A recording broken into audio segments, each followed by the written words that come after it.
Assalamualaikum warahmatullahi wabarakatuh. Alhamdulillah rabbil alamin.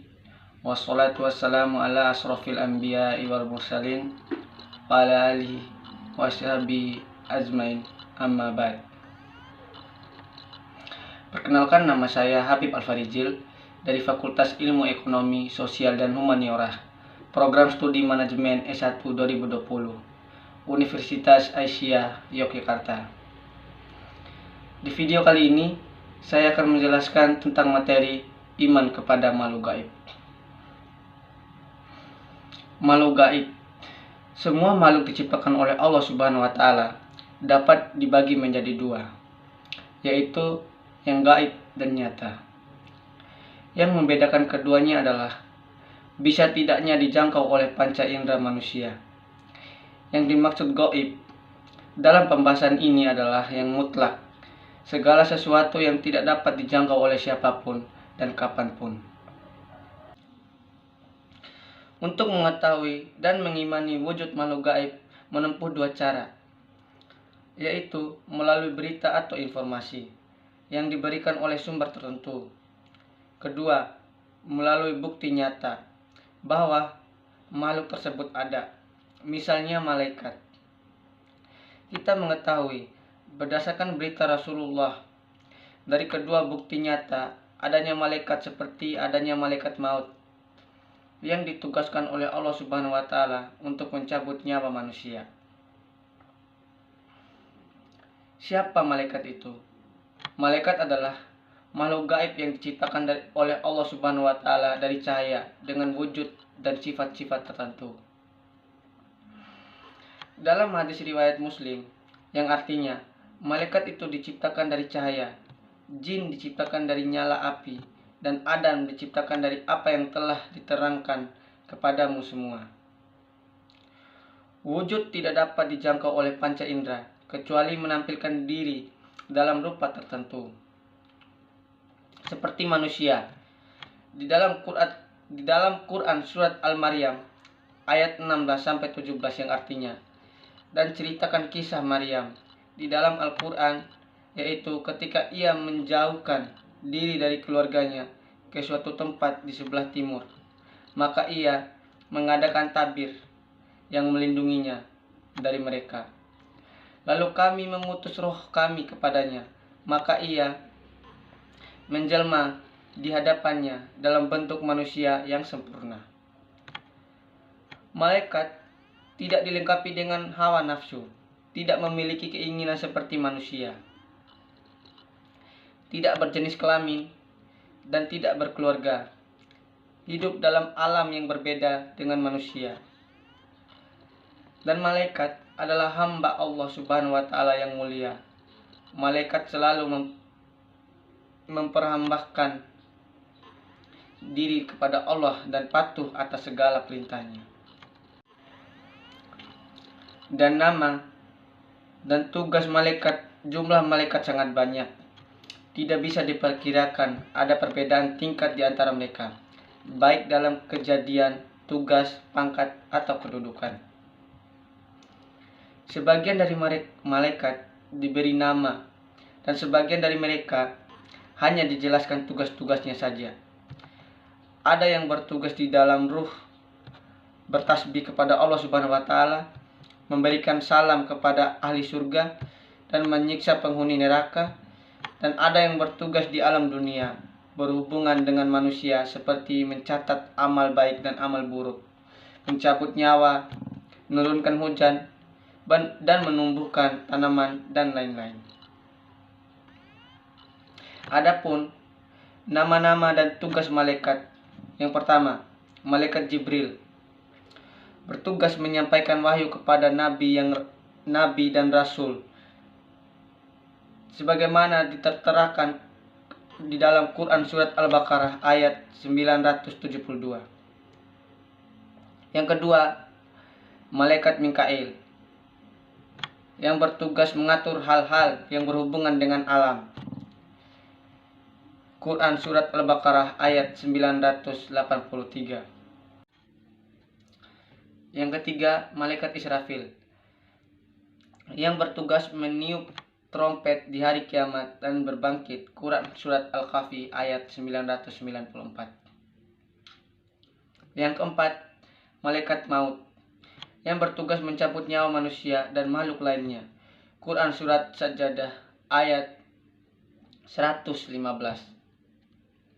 Yang kelima, malaikat rakib dan atib yang bertugas mencatat amal perbuatan manusia. Malaikat kiraman katib yang bertugas menulis amal perbuatan manusia, dan malaikat hafadzah yang bertugas memelihara segala catatan amalan manusia. Quran Surat Al-Qaf ayat 17-18. Yang keenam, malaikat mungkar dan nakir. Yang ketujuh, malaikat Ridwan yang bertugas menjaga surga dan pemimpin para malaikat pelayan surga. Yang keempat, malaikat Malik, penjaga neraka dan bertugas memimpin para malaikat menyiksa penghuni neraka. Quran Surat Az-Zukhruf ayat 77. Yang sembilan, malaikat yang bertugas memikul arsy. Quran Surat Al-Mu'min ayat 710. Yang ke-10, malaikat yang bertugas menggerakkan hati manusia untuk berbuat kebaikan dan kebenaran. Rasulullah SAW bersabda, syaitan dapat menggerakkan hati anak Adam, demikian pula malaikat dapat menggerakkan hati. Bisikan setan berupa godaan untuk melakukan kejahatan dan mendustakan kebenaran, sedangkan ajakan malaikat berupa dorongan untuk perbuatan kebaikan dan meyakini kebenaran. Hadis riwayat Ibnu Abi Hatim dan Tirmizi. Malaikat yang bertugas mendoakan orang-orang beriman supaya diampuni oleh Allah Subhanahu wa taala segala dosanya, diberi ganjaran surga dan dijaga dari segala keburukan dan doa-doa lain. Manusia lebih mulia daripada malaikat. Allah Subhanahu wa taala memerintahkan kepada malaikat untuk sujud kepada Adam. Quran Surat Al-Baqarah ayat 342. Malaikat tidak bisa menjawab pertanyaan Allah tentang Al-Asma, sedangkan Adam mampu karena memang diberi ilmu oleh Allah Subhanahu wa taala yang tertera di dalam Quran Surat Al-Baqarah ayat 31 sampai 333. Kepatuhan malaikat kepada Allah Subhanahu wa taala karena sudah tabiatnya. Sebab malaikat tidak memiliki nafsu, sedangkan kepatuhan manusia kepada Allah Subhanahu wa taala melalui perjuangan yang berat melawan hawa nafsu. Manusia diberi tugas oleh Allah Subhanahu wa taala menjadi khalifah di permukaan bumi yang tertera di dalam Quran Surat Al-Baqarah ayat 30. Hikmah beriman kepada malaikat. Yang pertama, lebih mengenal kebesaran Allah Subhanahu wa taala yang menciptakan dan menugaskan malaikat. Yang kedua, lebih syukur kepada Allah Subhanahu wa taala agar atas perhatian dan perlindungannya terhadap hambanya, dengan menugaskan para malaikat untuk menjaga, membantu dan mendoakan hambanya. Yang ketiga, berusaha berhubungan dengan malaikat dengan cara mengusiknya, dengan cara mensucikan jiwa, membersihkan hati, dan meningkatkan ibadah kepada Allah Subhanahu wa taala, sehingga seseorang dapat merasakan beruntung bila termaksud golongan yang didoakan malaikat, sebab doa malaikat tidak pernah ditolak. Yang keempat, berusaha selalu berbuat kebaikan dan menjauhi kemaksiatan, sebab ada malaikat yang selalu mengawasi. Secara etimologis, kata al-jin berasal dari kata jannah, artinya bersembunyi. dinamai al-jin karena bersembunyi dari pandangan manusia. Kata iblis berasal dari kata ablasa, artinya putus asa. Dinamai demikian karena iblis putus asa dari rahmat Allah atau kasih sayangnya. Kata syaitan berasal dari kata syaitana, artinya menjauh. Dinamai demikian karena jauhnya dia dari kebenaran. Jin adalah makhluk gaib yang diciptakan oleh Allah dari api mu'alaf, seperti manusia.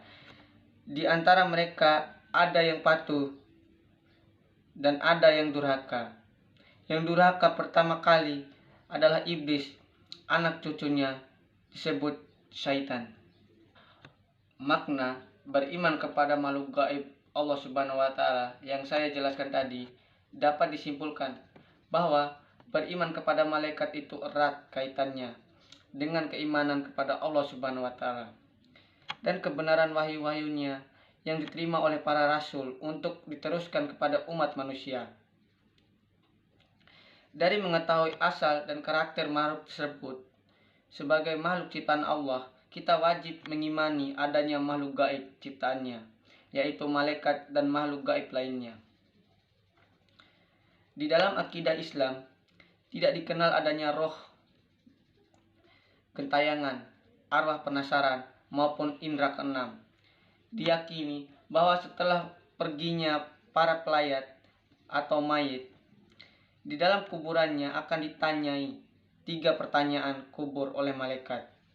Manusia yang jahat mengalami siksa kubur, sedangkan manusia yang baik mengalami nikmat kubur. Roh orang yang telah meninggal tetap berada di dalam kuburannya, menanti kedatangan hari kebangkitan. Hal ini kadangkala dimanfaatkan oleh jin untuk meniru wujud si mayit untuk mengambil keuntungan ataupun sekedar mempermainkan manusia.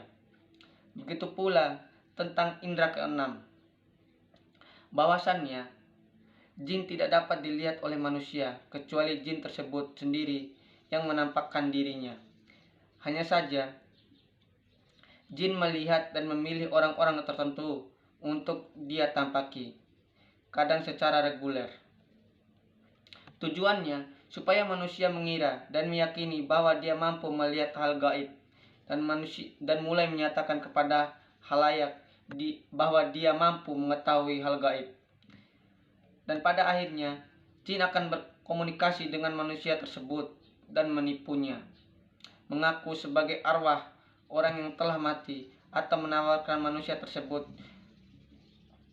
mencari harta, atau bahkan mengajak kepada perdukunan dan kesyirikan seperti berkorban binatang untuk selain Allah Subhanahu wa taala sebagai syarat memenuhi hajatnya dan lain-lain. Mungkin hanya itu saja materi yang dapat saya sampaikan. Lebih dan kurangnya saya mohon maaf. Wassalamualaikum warahmatullahi wabarakatuh.